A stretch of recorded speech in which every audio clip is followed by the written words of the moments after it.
It is morning here, so there's no news to speak of yet. But there will be.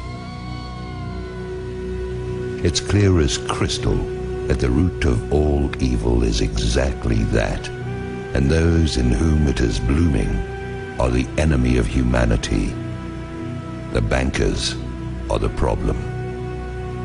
The bankers manufacture recessions and depressions to exert a greater control over social and political structures. The bankers create and finance the wars on both sides of the conflicts. The bankers orchestrate famine, poverty, and want. The bankers control the policies that control the media and the education system that is operated to maintain ignorance in the public so that they can be shorn like sheep. The bankers launder the drug money and keep drugs illegal. The bankers are the problem. The international banker is the scum of the earth, and they have to be brought to account. What will accomplish this? There are several possibilities. One of them is a real run on Wall Street, where the public goes into their offices and dispenses frontier justice on their person. The other is some kind of cosmic intrusion of forces that I won't begin to speculate on. And the other is some kind of financial miracle in which they actually wind up broke. But I don't know how something like that would work. The most likely is a combination of the first two, where the second channels through the first. Once the cost of food, lodging, and fuel hits a certain point, the public will be universally galvanized by the force that builds up from the pressure of their asses against the wall. We can be there in a few days. Once the system begins to collapse, it will have its own speed of free fall, and things will move at a spectacular rate of change. It will be like the way weather can suddenly transform in the South Seas. At the point when this begins to occur, the probability of global conflict will accelerate to maximum thrust. This is the primary truth about imperial currency activity. When the money goes south, violent attention goes east. Yes, maybe it will all just limp along on crutches while plastered with band-aids, but that goes contrary to the mathematics. You can spread the numbers only so thinly, or you can only press them together so much, and you're going to get holes appearing in the net all over the place, or you're going to get implosion. Do I have any idea what I'm talking about?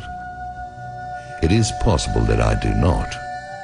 There's an area where allegorical poetry gains a mystical influx of metaphysical certainty that is no different from the theoretical physics, where theory is just another word for things we don't want to accept as inevitable.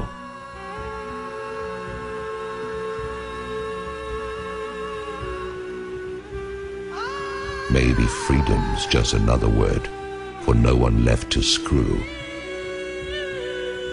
It stands to reason that sooner or later the public will have no further option but to declare open season on the bankers. They'll be hunted down as the be-all and end-all of everything dangerous and wrong. They are a plague and a pestilence as bad as any epidemic. They are the whiskey and yellow fever blankets on the reservations of ordinary life. They are anthrax masquerading as sweet and low. They are the long-standing source of the majority of humanity's problems and have little competition except for the ubiquitous presence of ignorance and impossible dreams. Whoever these bankers are, that is who they are. When the shit hits the fan, as it is going to do at any moment, the guilt of the banksters is going to stand out like zits on a beauty queen.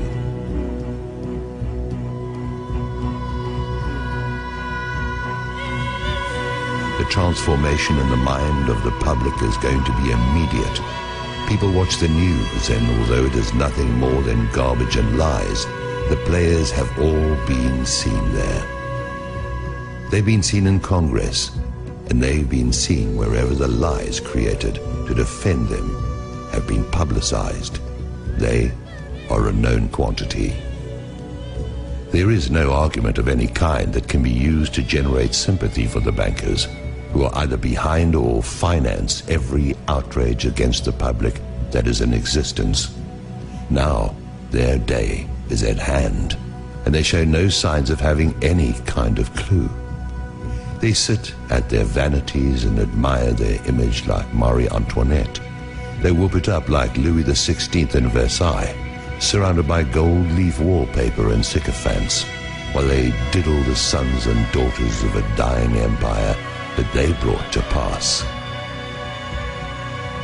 There is mercy to be found here, but none of it can be for the banksters who have acted with none in their intentional efforts to beggar, mutilate, maim and destroy anyone and everyone who is not them. That mercy is for the public who, like Lefty, only did what he had to do. I try to get my heart and head around it. I try to see an out for everyone, but the only out I can see for the banksters is out of our lives, and marched still living through the gates of hell, where they can reunite with the banker-in-chief. I'm not the judge or executioner. I'm an observer who's never had enough money to even think about the banks in the first place. Now the bankers tightly grasp what is going to turn into flaming coals in their hands. Judgment is going to cry out from the earth they walk upon and have plundered at will. That will is now going to be drained away into fear and apprehension. Their fortress walls are going to fall away. Their protectors are going to turn on them. Their holdings are going to dissolve and spill from their fingers like a handful of sand. I wouldn't want to be a bankster today, or on any other day. The existence of a system has kept them safe. This corrupt system has allowed for some kind of life for those preyed upon until now. Now it has turned upon those whose compliance has been forthcoming for so long. Soon that compliance will be gone, and there are not enough police and armies to quell what is going to rise out of the midst. Maybe I'm wrong about this, but like everything else, we'll see.